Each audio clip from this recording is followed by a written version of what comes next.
Guess what's back? What's that? Back again. Caitlin Clark. Yes, she is. Tell a friend. Pulled up from the parking lot. The second shot of the game. She had the first 2 points on the foul line. Then she had, then they scored a layup, and then she pulls up from logo, from where the 22 is basically on the Iowa court.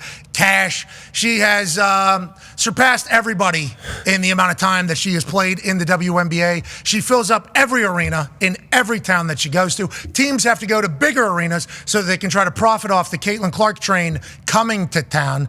Most 20-point 10-assist games in WNBA history, which I think you could say, yeah, that's a good game. Like that's how you classify. Vandersloot, obviously, 430 games played, had 10 of them. Diana Taurasi, people talk about it as the GOAT, right? The GOAT. Damn Yeah. right. You're damn right. 564. She goes to school. UConn. Okay. 565 games played. She has 9 20-point 10-assist games. And then Caitlin Clark, 41 games played. She already has 9 of them. And it's just like, it was very obvious whenever she was in college that she was different, you know, and she seemed to be more exciting than everybody else. But she also was an incredible passer and like disher in the way she went about her business. It was like, oh, this girl's different. This woman's different. We actually took the show to Iowa for the women's basketball bracket March Madness to showcase what she was doing as we followed along, because Ty is from Iowa. Then she gets drafted to the Fever, and what she has done for this city and for this team is unbelievable. Obviously, last year at the beginning of the season, nobody wanted to believe. Okay? They still don't. There's a lot of people that still think there's a lot of other. She is the one. Okay? And it pisses off everybody whenever we say it.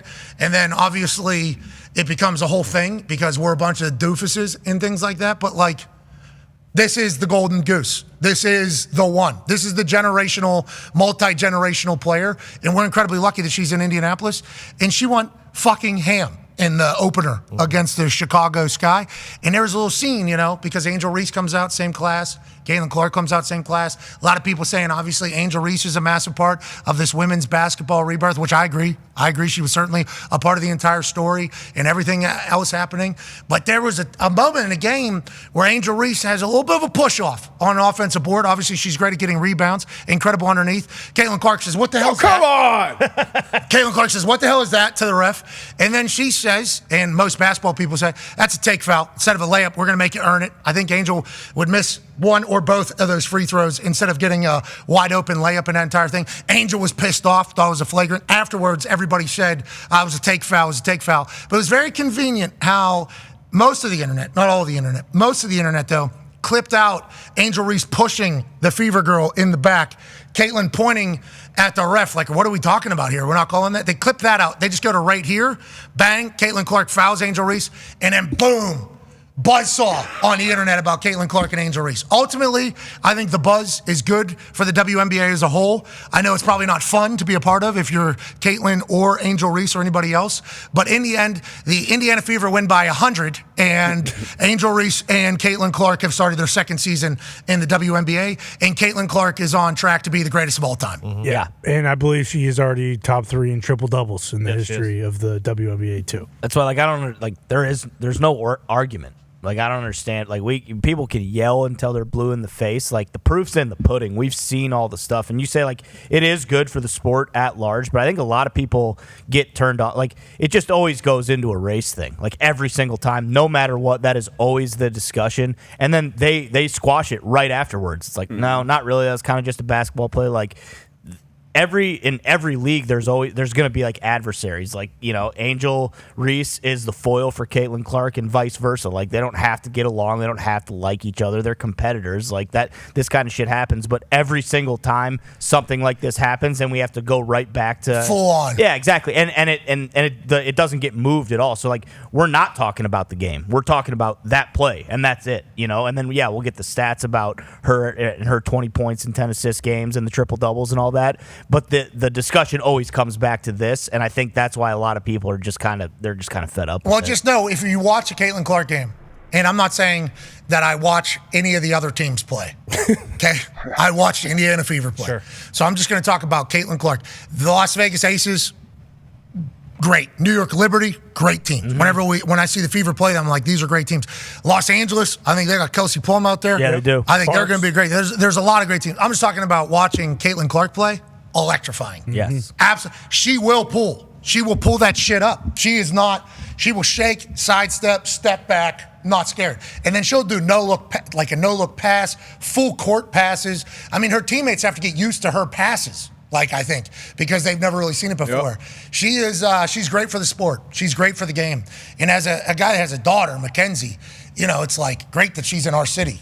In Indianapolis, right here, getting a chance to see it. And that's basically who's filling up all these arenas. Now, obviously, there's a lot of adult males who are fans and going to it, but you got a lot of little girls that are coming out watching their hero play. And she's selling out every arena. It's great for the sport. Yeah, she's the most popular women's athlete on the planet right now, I think. And obviously, her game speaks for, it's just different. It's nothing. I've been watching women's basketball since going to UConn. That was back in 2004.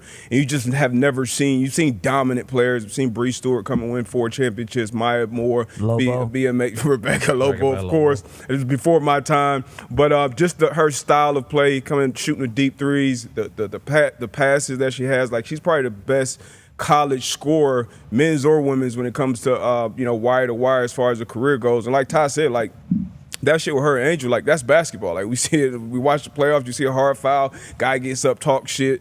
Did Angel overreact? Yeah, probably. It was a hard foul. It is what it is. They squashed it after the game and you moved on. But yeah, all the think pieces and everything after the first game.